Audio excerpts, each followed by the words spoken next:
Man, I didn't even see it coming. It's crazy how someone can go from telling you they love your energy to acting like you're some damn kid they just babysat. I met Camila at the gym in Raleigh, North Carolina.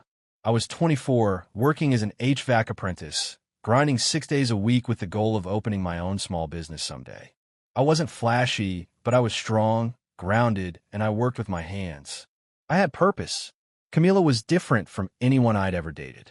She was 29, full-on real estate agent, drove a white Audi Q5, always dressed sharp, that blazer and heels type. I remember the first thing she said to me at the gym. I was wiping down the leg press, and she goes, "You look like you could throw a truck over a mountain." I laughed and said, "Only on Wednesdays." We hit off. She liked that I was serious, that I wasn't one of those TikTok clout boys. I was up at 6, worked until 5, hit the gym, then back home to cook something halfway healthy. No games, no bull. She told me I was a breath of fresh air. Our first few months were like a movie. She introduced me to her lifestyle, wine tastings, open houses for million-dollar homes, rooftop restaurants downtown, Sunday brunch with her realtor friends. I didn't fit in at first, but I held my own. They talk about listings, commissions, HOA boards.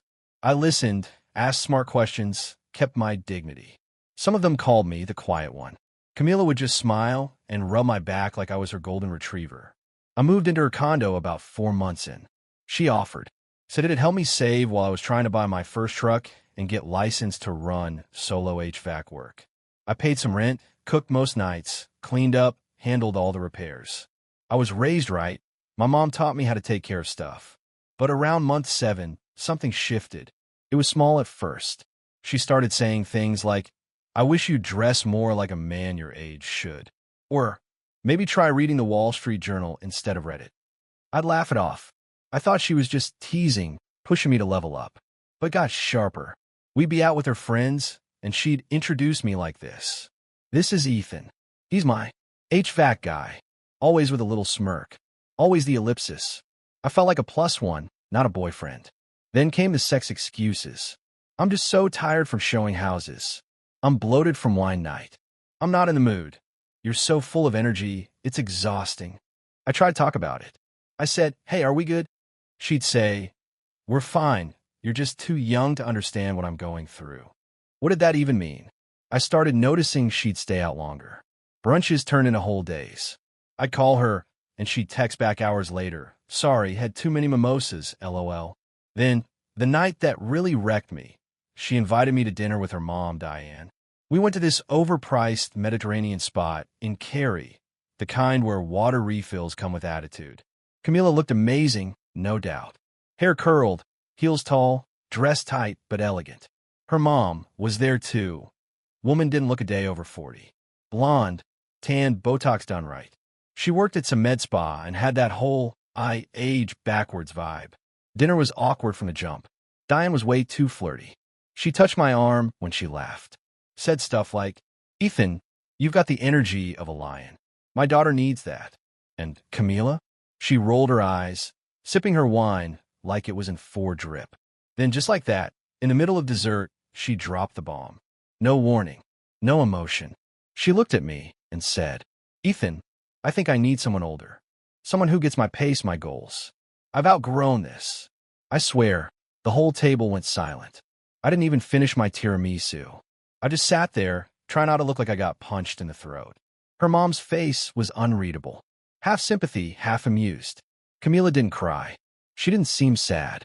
Just cold, like she was canceling a gym membership, not ending a relationship. I paid the damn check. The ride back was brutal. She didn't even try to justify it. Said something like, "Don't be dramatic, Ethan.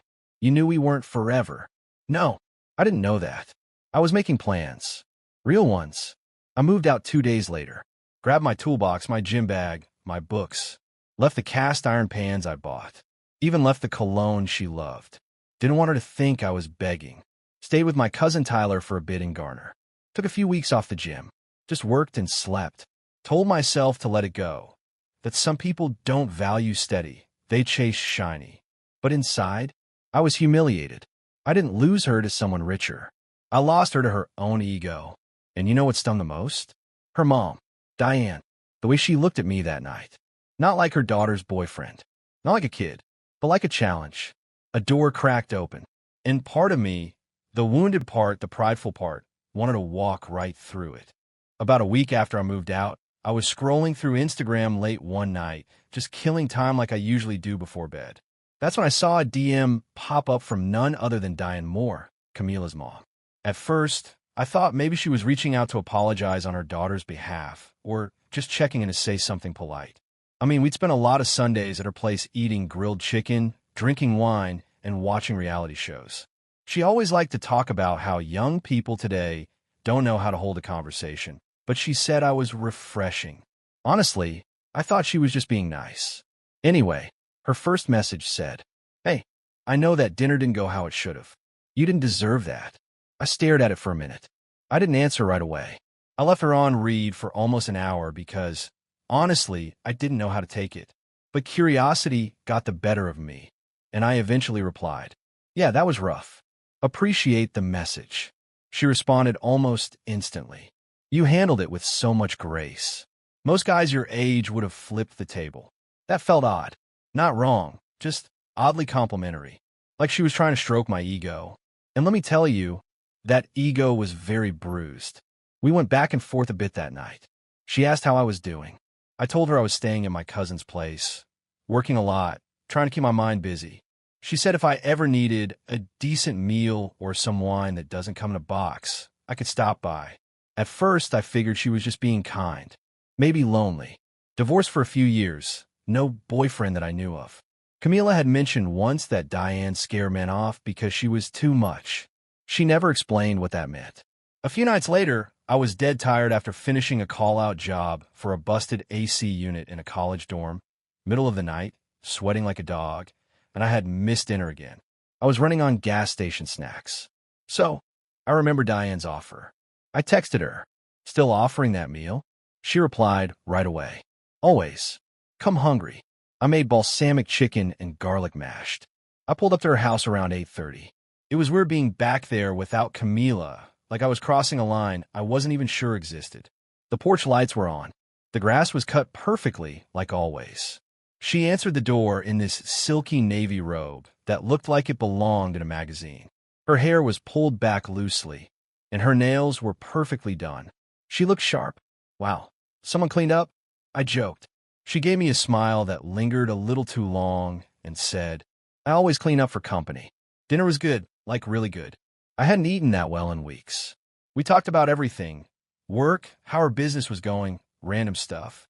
She even poured me a glass of expensive red wine and told me I deserved better than that basic Merlot Camila always forced you to drink. And then, somewhere between the second glass of wine and dessert, the whole vibe shifted. She leaned back on the couch across from me, one leg folded under her, wine glass dangling from her hand like she was in a perfume ad. She looked me dead in the eyes and said, "You know, I told Camila she was making a mistake. I told her men like you don't come around often." I stayed quiet, just nodded, sipped my wine. I felt heat creeping up my neck, not from attraction, but from confusion. That weird tension, like something was about to be said that I couldn't unhear. She went on, "You're strong, Ethan. Focused. You make things with your hands. You're not soft like these wine-sipping finance bros Camila keeps chasing. And the way you handled that dinner, most men would have made a scene. You didn't even flinch." I cleared my throat and said something like, "I just didn't want to give her the satisfaction. No point arguing when someone's already out the door." She stood up, walked to the kitchen, and came back with another bottle. She poured herself more and said, "Camila's always been shallow. She gets that from her father." Then she looked at me like she was reading my soul. But not me. I know how to appreciate what's right in front of me. Now, I ain't slow. I knew where this was going. But I didn't move. I didn't say anything, because part of me was still bleeding from what Camila did. Another part of me, the darker part, wanted validation. I wanted someone to look at me and think, "You're enough." She got up, walked over, and sat next to me. Her leg touched mine. "You're not a boy, Ethan," she whispered.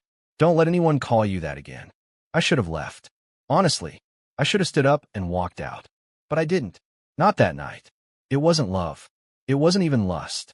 It was a power shift, a reversal, a middle finger to the woman who made me feel like a kid when I was doing everything I could to be a man. That night blurred out in moments. I remember her nails on my back, the smell of her perfume, and how she whispered, "Let me show you how grown women treat real men."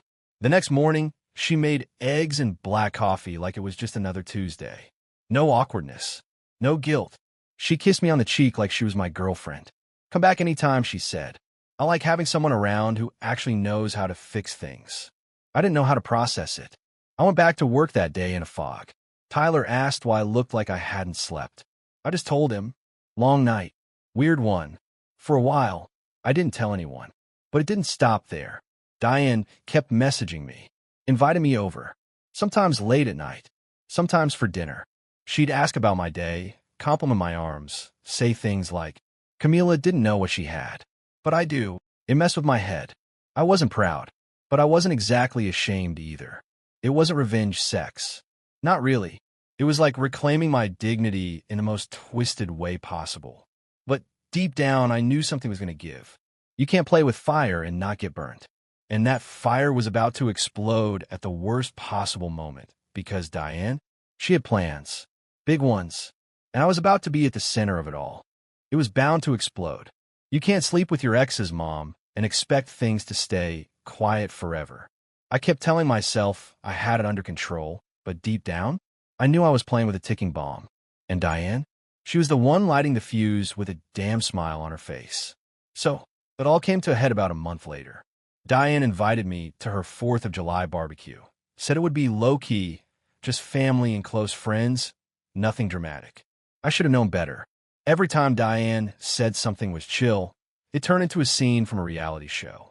She mentioned Camila would be there. I almost said no, not because I was scared, but because I wasn't sure if I was ready to see her again. I hadn't spoken to Camila since the night she dumped me like a used napkin at that restaurant. Not a call, not a text, nothing. And I didn't reach out either. Pride? Maybe. Or maybe I just wanted her to feel what silence really sounds like. But then Diane slipped in one more line. "Camila's bringing her new man. Just FYI." And that got my attention. I told her I'd think about it. 3 days later, I showed up. Not to be petty, not to cause drama, but to prove something to myself, that I could walk through fire without flinching. I wore a simple black tee, jeans, boots. Clean shaven, hair cut fresh. I pulled up in my work truck, not flashy but mine. Paid off, clean, with my name on the side, Walters Heating and Cooling. I stepped into the backyard, and everything slowed down. Kids were playing near the pool. People were grilling burgers, sipping White Claws and Modelo. Diane spotted me first.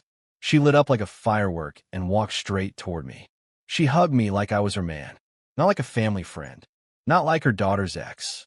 Like hers. Camila was by the patio, holding a glass of sangria. She froze when she saw me. Literally, glass halfway to her mouth. Her new boyfriend mid-sentence beside her. Dude looked like a walking Banana Republic ad. Loafers, salmon shorts, button down tucked in. Probably made 6 figures doing something boring like accounting. Whatever. I walked around like I belonged there. Said hi to people I recognized. Grabbed a plate of food. Made small talk with Diane's sister. Real sweet lady. But I could feel Camila's eyes burning through my skin. About an hour in, Diane started getting a little bold. She touched my arm when she laughed. Fixed my collar like a girlfriend would. She even fed me a piece of watermelon. I didn't ask for that. I didn't flirt back, but I didn't stop her either. It was all happening in slow motion. Camila was watching. Her new guy, I think his name was Brandon or Blake or something equally beige, was clearly picking up on the weird tension. He asked Camila twice if she was okay. She kept saying she was fine, but her smile was faker than a Botox party. Then came the toast. Diane grabbed a glass, stood near the grill, and clinked her fork against it like she was about to make a wedding speech. She thanked everyone for coming, talked about family, tradition, how grateful she was. Then, without missing a beat, she said, "And a very special thank you to Ethan for being such a light in my life lately, for helping me feel young again." Silence. Actual silence. Not even a wind moved. You ever seen someone try to laugh something off and fail miserably? That was Camila. She chuckled, but it cracked halfway, through like her voice gave up. Brandon asked, "What's going on?" And she just stared at Diane like she'd been slapped with a brick. I stood still, didn't smile, didn't laugh. Just let the words sit there like a truth bomb dropped on a family picnic. I locked eyes with Camila. She looked completely blindsided. For a second, I almost felt bad. Almost. After that, I left. I didn't wait around for the fireworks or dessert. I handed Diane my plate, said, "Thanks for everything," and walked out the same way I came in, calm, quiet, with my head high.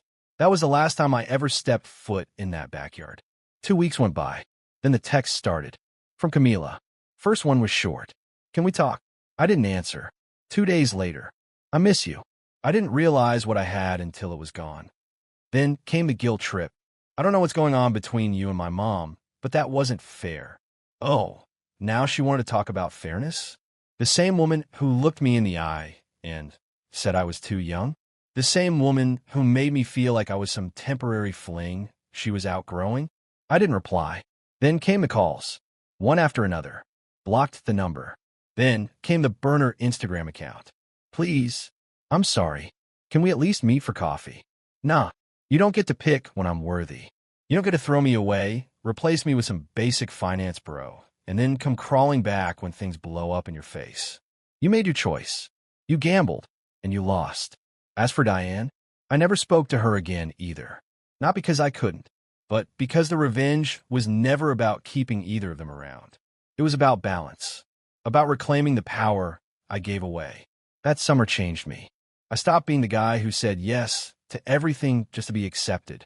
I poured everything into my work, took night classes, got certified, expanded my client list, opened a small office, built a name for myself the right way. Now, I don't chase approval. I don't chase anyone who makes me feel like I'm less than. You know the best part? 6 months later, I ran into Brandon, Camila's older guy, at a hardware store. He was buying a plunger and looked stressed as hell. I smiled and nodded. He did a double take and said, "Hey, weren't you?" I cut him off. "Yeah, I was." Then I walked away. So yeah, my girlfriend said I was too young. Her mom said I made her feel alive. And me?